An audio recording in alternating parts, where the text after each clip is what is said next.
Kayla Stoecklein is a mom of 3 boys and an inspirational speaker.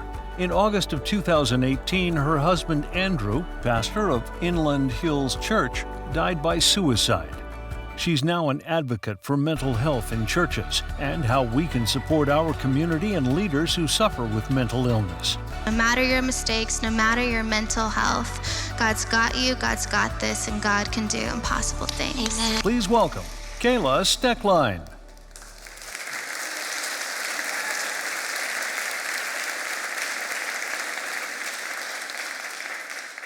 Kayla, thank you so much for being here to address something I think is very near and dear to a lot of people's hearts, and that is sort of the sometimes taboo subject of mental health within the church. And you've really gone through a lot, and before we sort of get into the issues the church is facing today, first maybe you can tell us a little bit about your story and kind of what your family went through. Sure. So in August of 2018, last year, my husband Andrew, who was the lead pastor of our church at the time, he had been on an extended sabbatical battling depression and anxiety, and we were doing everything we knew to do to get him better. And so in August, he went back to work and he hit the ground running and gave 2 very powerful messages on mental illness. He was using his own story as the example and talking about his own struggles with depression and anxiety. And unfortunately, headed into the 3rd week of his message series, Andrew had a really bad day. There was a trigger. And the next day, he attempted suicide. And we were all stunned and shocked, and we never saw it coming. This man that was being so vulnerable and transparent about his struggles, we did not think this was ever a possibility. And unfortunately, the next day, he passed away. That had to be an incredible shock. Had he ever made an attempt before that? So it was the first time it had ever happened. And it was a very fast battle. He started having panic attacks in the fall of 2017 and then passed away in August. It was only 10 months that we had with mental illness. So before that, there really wasn't much of a sign at all. No. It's interesting. No. And a big thing for his life too. I mean, like, he really was you guys were young when you got married, you're young when you got started in ministry, and like his dad passed away. That was probably very traumatic for him as well, I'm sure. Yeah, so his parents started the church when he was 3 years old. And so his dad was the lead pastor of the church, and after we were married for about a year, his dad was diagnosed with leukemia, and Andrew was 23 years old and stepped up to the plate and was helping lead the church. We have pictures of them in the hospital together with their laptops open, planning message series, booking guest speakers, and his dad battled for 4 years, and then he passed away in 2015, and Andrew just kept leading strong and never really took a break to take care of himself.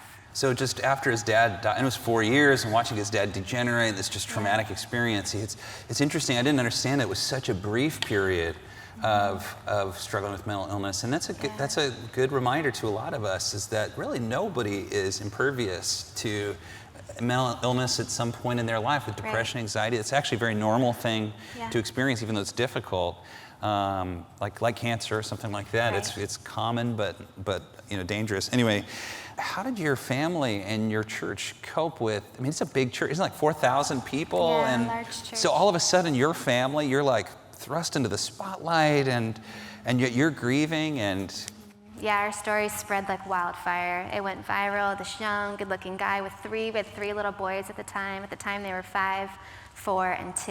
Wow. So our picture and our story was all over the place. And you know what? God's used it for good and in so many ways. And because we've been so open and we've said the word suicide and we've shared his story so publicly, God's really used it to save a lot of lives. I just got a message last night, another message from somebody. I get messages every day almost from people that say, "Thank you so much, you've saved my life."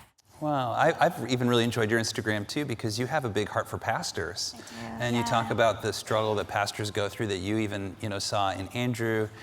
And I think it's ministering to a lot of people who are missionaries, pastors, evangelists, things like that. Yeah. That's a danger, isn't it? That along with all the pressure that people in leadership in general feel, in the church, there is sort of the stigma about, for example, taking medication for depression, or things like that. That's something that that's a big issue, don't you think? Yeah, you know what? Pastors aren't superhuman. They're human. And pastors struggle with physical illness like everybody else struggles with physical illness. And that's what mental illness is. It's a physical illness. It's not a choice. It's not the byproduct of not having enough faith. It's not because you're not praying enough or spending enough time in the Bible. I think sometimes we as Christians can over-spiritualize mental illness, and it's actually a real physical illness. Our brain actually gets sick. Andrew was healthy, and then he got sick.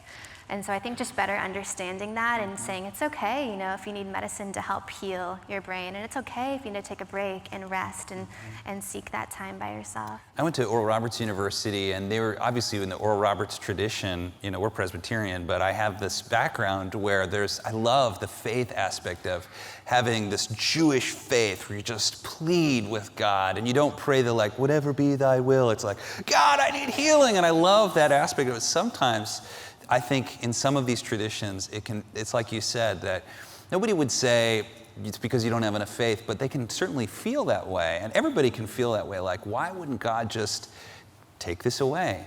And yet we live in a world that's struggling more and more with anxiety. A lot of it has to do with technology and all the screens we're looking at. All this stuff is impacting us. And God has blessed us, I think, with some of these medications, with therapists, with people that can come into our life that have studied. It's a medical thing, right? I mean, this is a thing that the world needs to hear. It's not black and white. It's so gray. And there's not a one-size-fits-all answer for mental health. It's different for every person in their own journey. So we can't be critical of people and what works for them. Is there anything you would say to people in the church in general today about this issue that you think is like the one thing you'd want them to hear? Just that mental health doesn't disqualify anybody from ministry, that mental health is not, mental illness is not a choice, that it's okay to get help, and that it's okay to talk about it. Like, the more we talk about it, the more people that are hiding out in the dark, struggling, will step into the light and get help. Yeah, that's right. Well, Kayla, thank you so much for doing this and for bringing awareness to this issue. It's a growing thing in our country, in our world. And I just so appreciate that you're helping take away a lot of the shame, I think, that people feel about mental illness. I think you're making a big impact. You're using a tragic story to show people that they don't have to, they don't have to fall into this trap. And so we just want to say thank you. We think you're so brave. Actually, just a little gift that we want to say thank you for. It's for your Christmas tree. It's an angel. Just to say thank you for all you're doing. We just wanted to give this to you to remind you of us. Thank you so much, Bobby. God bless you. Thank you, Kayla.